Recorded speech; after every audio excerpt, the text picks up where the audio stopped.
Super speciality hospital को मिल रही है राष्ट्रीय स्तर पर बड़ी पहचान। रीवा नेफ्रोलॉजी और यूरोलॉजी विभाग के चिकित्सकों की मानी जा रही बड़ी उपलब्धि। एक साथ 2 किडनी ट्रांसप्लांट कर सुपर स्पेशलिटी हॉस्पिटल बना प्रदेश का नंबर 1 अस्पताल।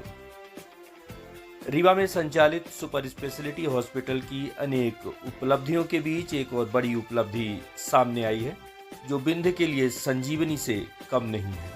सुपर स्पेशलिटी में पहली बार अस्पताल के चिकित्सकों ने एक साथ 2 किडनी ट्रांसप्लांट करके एक बड़ी ख्याति हासिल की है, जो चिकित्सकों की बड़ी सफलता मानी जा रही है।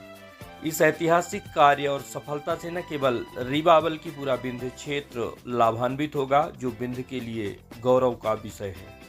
इस बड़ी उपलब्धि से जहां रीवा की ख्याति महानगरों की तर्ज पर शुमार हो रही है, वहीं दूर दूर से लोग अब इलाज कराने रीवा पहुंच रहे हैं। और इससे यह भी साबित हो गया है कि रीवा का सुपर स्पेशलिटी हॉस्पिटल अपने आप में एक बड़ी उपलब्धि है।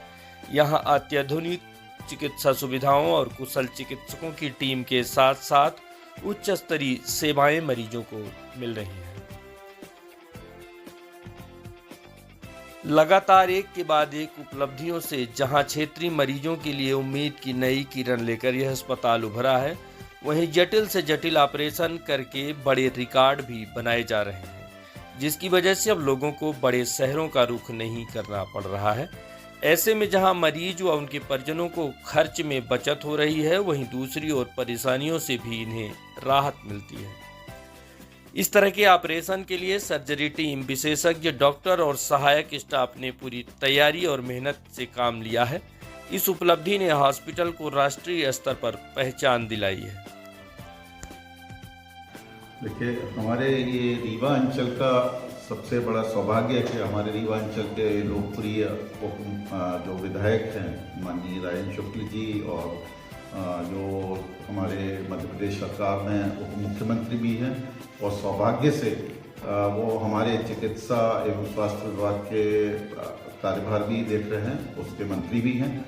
उन्हीं के प्रेरणा से और उन्हीं के प्रयासों से हमारा जो सुपर स्पेशलिटी अस्पताल है निरंतर नई ऊंचाइयां हासिल कर रहा है और मेडिकल हब के रूप में स्थापित होता जा रहा है। और हमारे चिकित्सक उसी दिशा में निरंतर, जैसे हमारे यूरोलॉजी डिपार्टमेंट के हैं, नेफ्रोलॉजी डिपार्टमेंट है, एनेस्थीसिया डिपार्टमेंट में और भी सारे अलाइड जो ब्रांचेस हैं हमारे, चाहे वो न्यूरो सर्जरी हो, चाहे हमारा कार्डियोथोरेसिक सर्जरी हो, बाईपास सर्जरी, तो इस दिशा में नए नए ऊंचाइयां हासिल कर रहा है, नए नए काम कर रहा है, कीर्तिमान स्थापित कर रहा है। और पहले से हमारे इतने दिनों से किडनी ट्रांसप्लांट तो हो ही रहे थे, लेकिन एक ही दिन के अंदर 2 रीनल ट्रांसप्लांट करना एक नया रिकॉर्ड हमारे रीवा अंचल में हमारे चिकित्सकों ने, नेफ्रोलॉजी और यूरोलॉजी विभाग के और एनेस्थीसिया टीम के और सभी पैरामेडिकल स्टाफ, सभी मैनेजमेंट की तरफ से उन्होंने ये किया। और आज जो मरीज हमारे डिस्चार्ज हो रहे हैं स्वस्थ होके,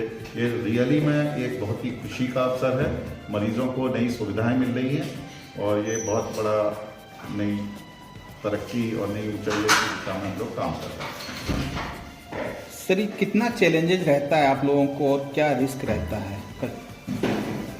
इसके लिए हमारे जो यूरोलॉजी डिपार्टमेंट के हैं एचओडी वो बताएंगे, और हमारे नेफ्रोलॉजी जिन्होंने पोस्ट ऑपरेटिव में जो उसका जो मैनेजमेंट होता है, जो उसको प्रिवेंट करना है कि कोई रिजेक्शन ना हो जाए, उसके पहले हमें एक प्री ऑपरेटिव भी पूरा मैचिंग करना पड़ता है, डोनर्स को तैयार करना, उनका मैचिंग करना, और फिर सर्जिकल चैलेंजेस तो रहते ही हैं, जो हमारी पूरी सावधानी के तौर पर सभी कर रहे हैं। और अभी तक जितने भी ट्रांसप्लांट हुए हैं वह सफल हुए हैं। बाकी हमारे जो विशेषज्ञ हैं इस पर अपने ओपिनियन देंगे।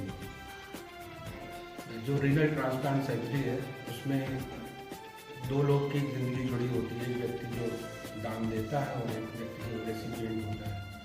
तो चैलेंजेस तो बहुत सारे हैं, क्योंकि वो पेशेंट जो रेसिपिएंट है वो ऑलरेडी किडनी डिजीज़ का पेशेंट होता है, जो बहुत दिनों से डायलिसिस में होता है, उसकी किडनी काम नहीं कर रही है, साथ ही साथ उसके शरीर के और अंग भी कॉम्प्रोमाइज़ हो जाते हैं। तो जो हमारा पेशेंट सिलेक्शन होता है उसमें मेनली हमारे जो नेफ्रोलॉजिस्ट हैं डॉक्टर रोहन द्विवेदी, तो उनके पास प्राइमरी पेशेंट आता है, फिर वो डायलिसिस में रहता है, और अगर फिर वो ट्रांसप्लांट के लिए उसे ऑप्शन दिया जाता है और अगर उसके पास डोनर होता है तो उसके बाद उसका पूरा वर्कअप होता है कि जो उसकी किडनी है वो जो उसे मिलने वाली है वो किस तरह शरीर के अंदर रिस्पॉन्ड करती है। और फिर जो एज ए सर्जन जो हम लोग का चैलेंज रहता है कि वो किडनी जो है व्यक्ति की जो हम जिस आर्टरी और वेन के साथ जोड़ रहे हैं उसका कैलिबर कैसा है और इंट्रा ऑपरेटिवली हम उसे किस तरह उसको परफॉर्म करते हैं। तो जो मेन जो होता है इंट्रा ऑपरेटिवली जो हमारा मेन सर्जन्स का और शुरू के 5-6 दिन रहते हैं जो हम लोग के लिए उतार चढ़ाव वाले होते हैं। और एक बार किडनी लग गई और वो किडनी यूरिन बनाने लगती है तो हम लोग की बहुत सारे जो मतलब हम लोग ये कह सकते हैं कि जो दी गई किडनी है वो अच्छी तरीके से शरीर में काम कर रही है।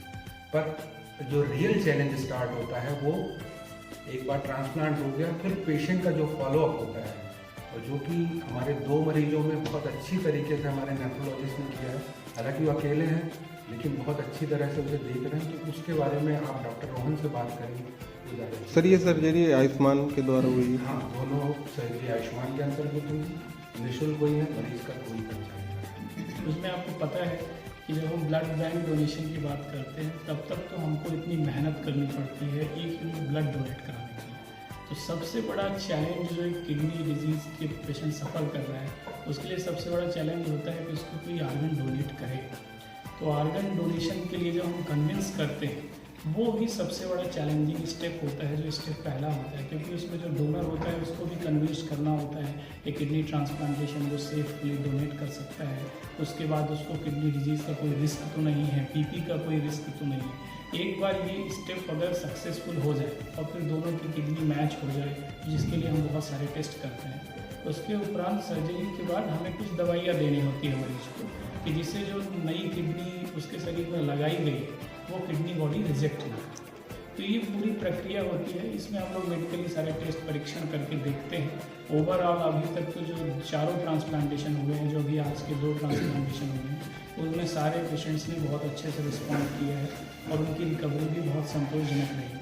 इसके साथ मैं ये चीज़ भी कहना चाहता हूँ, जो हमने 2 ट्रांसप्लांटेशन एक ही दिन किए उससे 2 चीज़ें आई हैं। एक तो ये ऐसा गवर्नमेंट हॉस्पिटल्स में पूरे प्रदेश में अभी तक ऐसा किसी भी किडनी ट्रांसप्लांटेशन का ऐसा कोई उल्लेख अभी तक कहीं नहीं। एक बात तो ये है, और ये जैसा कि हमारे डीन सर ने बताया, ये पूरी टीम का और जो माननीय मंत्री जी हैं उनके बिना प्रेरणा और मार्गदर्शन के संभव हो पाता। दूसरी चीज़ ये है कि हमने अपने हॉस्पिटल में अपने स्टाफ की, अपने डॉक्टर्स की, अपने नर्सिंग स्टाफ की, ओटी स्टाफ की, सबकी क्षमता भी असेस की है कि क्या हम ऐसा कर सकते हैं एक दिन में 2 ट्रांसप्लांटेशन सक्सेसफुल, क्योंकि उनका बहुत मैनेजमेंट लगता है, उनके लिए बहुत विग्रेसली सारी चीज़ें देखनी पड़ती।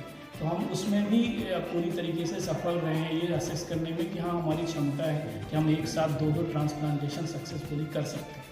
हमारी एनेस्थीसिया की टीम, हमारी सर्जरी की टीम, पूरे मेडिकल स्टाफ सब ने इसमें बहुत ही सराहनीय योगदान दिया है इस कार्य का। सर किडनी पेशेंट अपने विंध्य क्षेत्र में ज़्यादा है, मुख्य वजह क्या है इसकी?